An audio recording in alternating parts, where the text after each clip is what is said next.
The fact that you're saying like it's just because he has a Trump hat on, but that's a very large factor in the fact that when he put that hat on, he chose to represent a campaign that was built on hate, that was built on discriminating against people of color. And although he's young and he's a kid, like he chose to put that on. So what if he had an Obama hat? What if he had a Hillary Clinton hat? Liberals are very quick to just accept the narrative, right? And liberals who know nothing, if he wore a Hillary Clinton hat on, I know what Hillary stood for, and I know what Barack Obama stood for. What's going on, everybody? Welcome back to the channel. Hope all is good wherever you are. Today we have a small clip of one of Sam Richards' longer live stream. I will link the full live stream in the bottom of the video, where they discuss the meaning, I should say the meaning that the media has put on the Make America Great Again hat. Let's get into it. This is even more fun, because this involves me, man. I got caught in clickbait. So we're going to talk about this guy. What actually happened? Now, I don't just like the other guy, I don't know what actually happened, but what I want to, this is a test to all the liberals out here. All the liberals to imagine the narrative that he says is the narrative. And not just him, but lots of other people. But this is the narrative that he says. And by the way, just yesterday, his family filed a lawsuit against the Washington Post for defamation and all sorts of things, right? So it's actually quite timely. So what's happening here? So let me walk you through a few things about this. And what I want you to do is, well, hang on, we'll just walk through, okay? You remember the story? Yeah, we talked about it. We talked about it in class, okay. So here, first off, on the mall, so this guy he's on a school trip. There's about 100 kids, and they're there for a Right to Life rally. Some of them are wearing Trump hats. Some of them are not, but it's a Right to Life, which means, it tends to be a more conservative thing, anti-abortion. They're Catholic. It's a Catholic school, so the Catholic Church has come down pretty hard against abortion and so on, right? And so immediately we start developing a narrative for who they are and what they believe in, right? These young kids, and they're not all white, but most of them are. And they are going to leave at, say, like 5:30. And the school says, hey, go to the memorial, and we'll meet you there on the steps. Everybody meet up there at 4:30 after a day of sightseeing, and then we're going to go. And we'll see you there. So they get there around 4:30. And these guys are there. Not them, the black Israelite dudes. There are only like 6 or 7 of them. But this is from an earlier a protest that they were having. So these black Israelite dudes. And the black Israelites are like this. It's this movement that kind of started, I think, in the 18th century. And it's a really complex and convoluted, and it's complex. I shouldn't say convoluted. It's very complex. The idea that one of the lost tribes of Israel is actually, ended up in Africa, and they're black people, and so you got Jews here, and Jews here, and Jews here, and this one of the lost tribes, and so here they are, and so they are really bringing that tribe back. And there's a lot of beliefs that are really interesting, and I'm not really sure where they come from, but lots of religious people can get a really thick book, whether it's the Quran or the Bible or the Torah or the Bhagavad Gita or whatever, and you can pull if it's thick enough, you can pull some really interesting beliefs out of that book. Like, oh my God, where'd you get that from? Okay, are we good? Are we cool? Got it? All right, man. So these guys are there, and they're doing their protest, and they're shouting some things, and the kids start to gather. And these guys start shouting things at the kids. And they're shouting all sorts of stuff, okay? And hang on.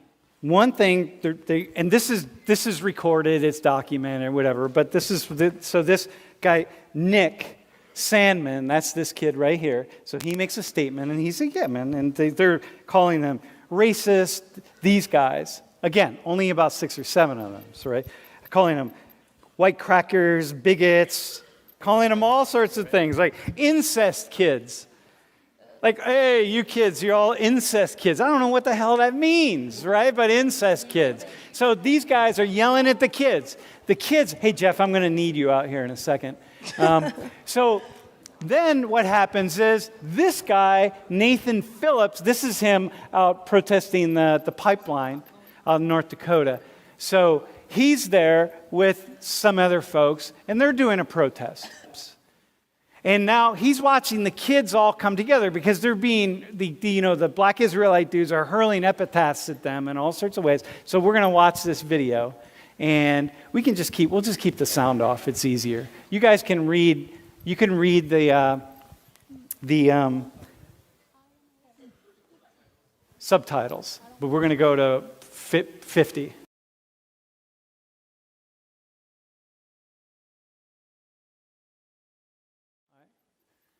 So this is Nathan, and he's saying, yeah, they sort of look like the Westboro Baptist Church guys. So these are the guys right here, the black Israelites. And he's saying that it's like the Westboro Baptist Church. Remember, those are the guys that God hates F's dudes? And so then the students start coming together. So they're like calling this woman some things, and blue-eyed demon, right? So it's really picking up. So the kids all start coming together, and they're like, hey, Billy, come over here, Billy. So the kids say, listen, man, we're going to respond to this. What we're going to do is, they're high school kids. These are 14, 15, 16 years old. We're going to start doing our chants. So it's escalating, right? So the whole thing. And he's saying, like, yep, it's going on. Escalates. Well, the kids are stuck there waiting for their folks. There was no buses. They were waiting for everybody to come. So the kids start doing their school chants, right? And the one kid's leading the chants, because that's what you do at football games. Hang on, can you pause? Oh, wait, hang on. Hit pause. So that's awesome. Funny thing about the liberals, when they talk about the sentence, "Make America Great Again," it's been used for a while in politics. It was the slogan for Reagan's 1980 presidential campaign. His was, "Let's make America great again." He had it on stickers. He had those big buttons that you would pin on yourself, and it said, "Let's make America great again." Even Bill Clinton, who came out during Trump's campaign, the original campaign, and said that it was racist, Bill himself, when he was running for president, before he was elected, used it in multiple campaigns. You can look this up. You can YouTube it. And he had speeches where he said, "Let's make America great again." I mean, you can't make this up. What many people don't know, though, is that the association with Make America Great Again and Donald Trump goes back to as early as January in 2012. There was, and the reason I know this is not because I have a photographic memory, but I looked this up before making this video, that in 2012, there was some Trump supporters that filed paperwork in Texas that created the Make America Great Again party with hopes that Donald Trump would run as an independent in the 2012 election. Trump didn't run as an independent in that election, as we all know, but when he started to run for election, he used the slogan, "Make America Great Again." He even got a trademark. Funny thing I found out about when I was looking into this is there's a guy named Bobby Bones, a radio host, who also got a trademark, but on merchandise, because when you get something trademarked, you got to specify where you want it trademarked on, or what you want it trademarked on. So this Bobby Bones fellow, he started selling a bunch of these hats, these Make America Great Again hats, and he gave all the profits to the St. Jude's Research Hospital. What he did is he called out Trump publicly, and he said, look, listen, Trump, if you donate $100,000 to St. Jude's Hospital, I will give you the rights to Make America Great Again, to the apparel merchandising trademark. And Trump did. And not long after that, the trademark office did the official transfer, and now Trump has the rights for everything. And it's become the most iconic, I think, symbol of any president that's ever ran, and probably ever will run. There is not a faster, more iconic way to show the world that you support Trump than wearing the MAGA hat. This thing became so important to his campaign that the team, during the original election, this first one, they spent more money on the hats than anything else, than commercials, than anything. And they were selling these hats, $25, and they were sold millions and millions of them. To this day, I think it's easily the most identifiable signal or slogan of any president in history. But at no point in time did Trump or anybody else in his campaign associated with anything racist. The left did that to themselves. And look, if some white supremacy group decides to wear a Make America Great Again hat, well, that's not on Trump. The leftoids are really good at making stuff up. Let's get back to the video. I just wanted to share this little tidbit of information with you guys. Is that awesome? Like, for example, how many of you at football games at Penn State take your shirt, paint yourselves, and who has anyone in here prone to taking your shirts off on cold days and painting your bodies at football games? Dude, one guy at the top. Anybody else?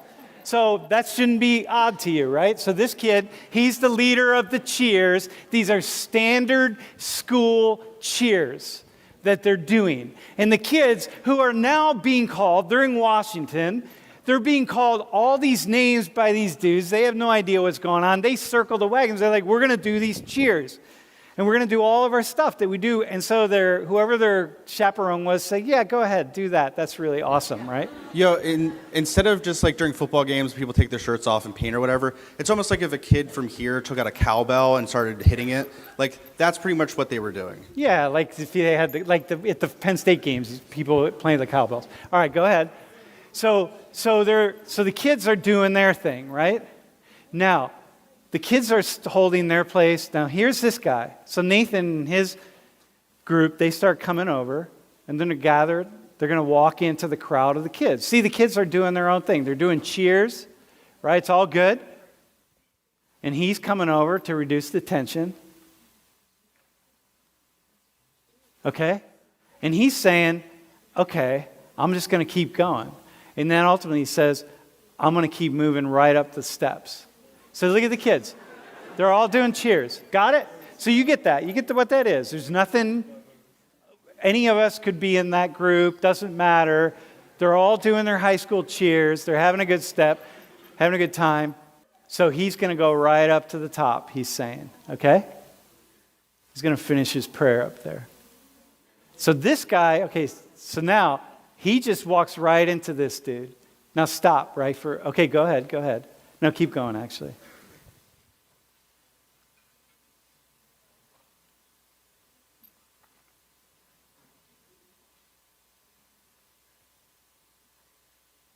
Okay, so here, stop. You can kill it. Okay, so you ready? So here's what the young man says. So he says, look, this is a Catholic school.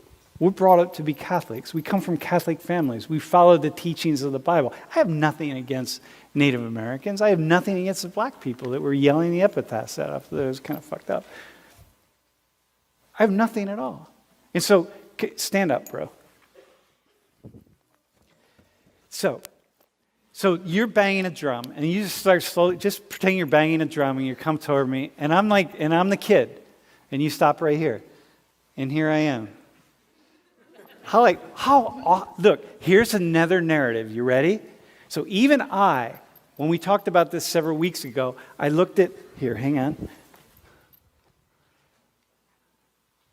Looked at his face.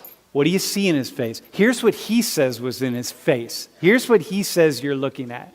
So you're banging the drums, like, oh, fuck. Oh, this is awesome, man. Like, here's this Native American guy. I'm in Washington. He's banging his drum, bringing all this energy to this place. And I'm like, oh, cool. Like, oh, whoa. Yeah. And then you can do that, but after a while, you got to move. He's trying to go to the top. Yeah, but I don't know that. He came and he stopped right here. So he's saying, Nathan later says, yeah, I couldn't go any further. And I'm just like, I'm not blocking. I'm just like, whoa, he came at me because they locked eyes and we locked eyes and we come together. And then here he is. So here's my question.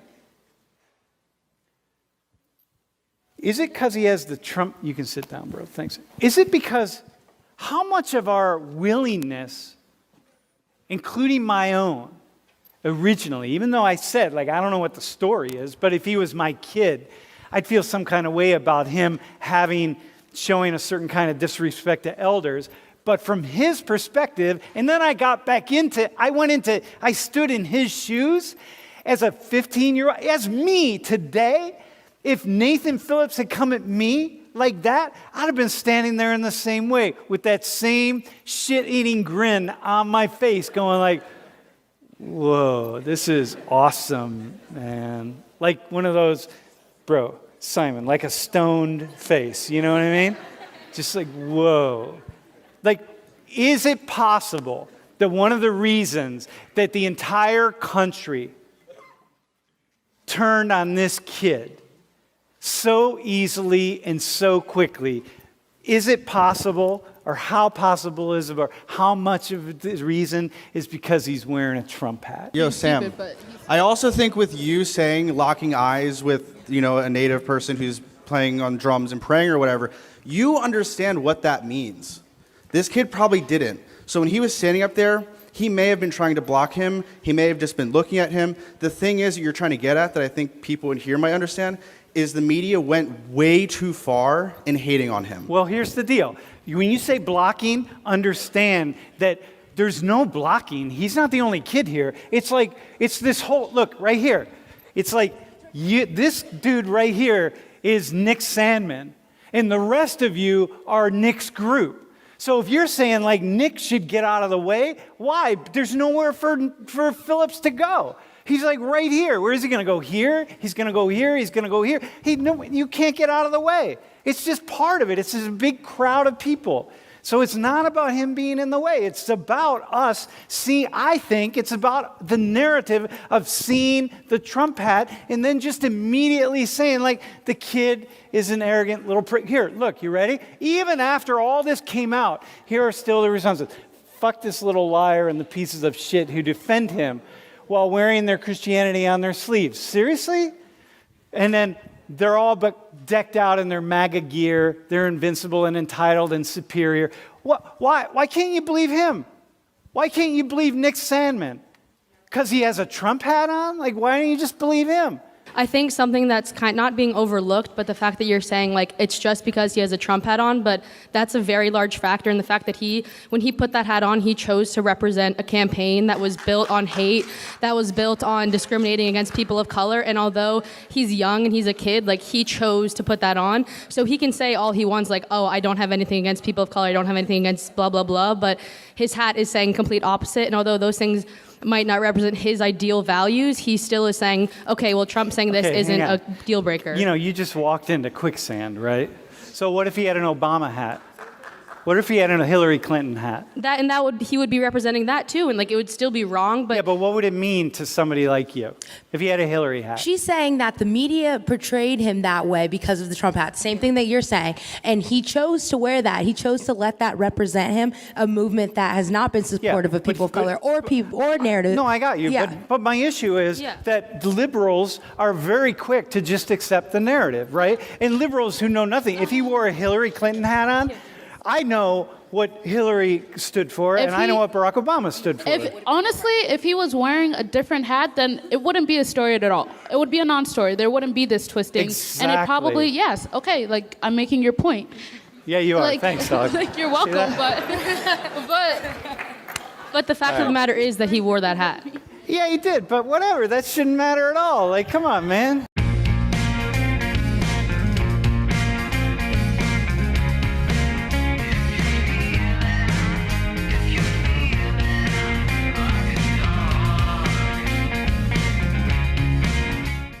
I love these lectures of Sam, and I say it all the time. I'm surprised he's still out here doing these and hasn't been canned or fired, because as an older white dude in society having these talks, and there should be more teachers like this. He's asking the right question. He plays devil's advocate in many of his lectures. I agree with him on a lot of stuff. I disagree with him on a lot of stuff. But the point is that he's having the conversation. He's bringing the debate to the forefront of the class and not just teaching some ideology, or I should say preaching some ideology and trying to brainwash the younger generation. He's causing them to think critically, hopefully anyway.